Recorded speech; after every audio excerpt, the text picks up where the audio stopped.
say kim nei nát na dak dang kim le mi ching hon som alung don piu nát na mi te theo hen lang mi te na ging zong le e din quang min ngai pe na Krista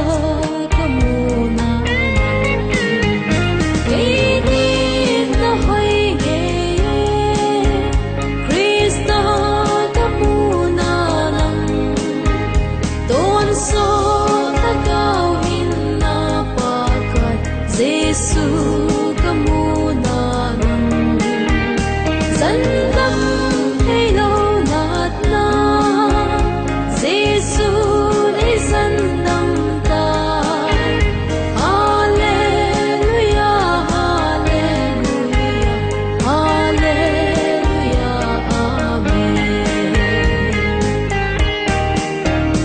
ta sa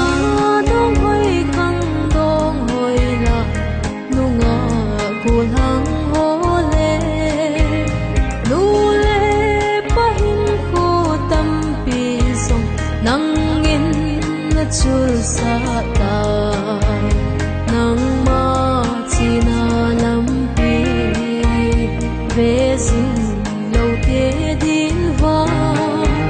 ta na ki si na man tha na o he nat na kim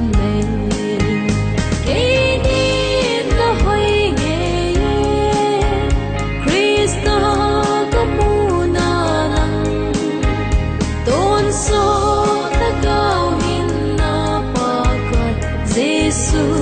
kamu na nang dân tâm hay lâu nát na Giêsu để dân tâm ta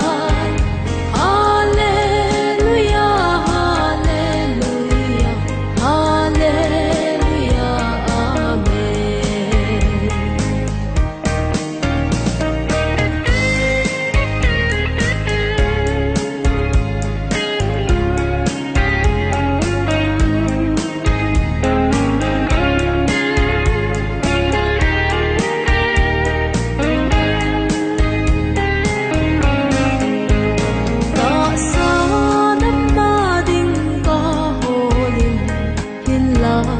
kamu dấu po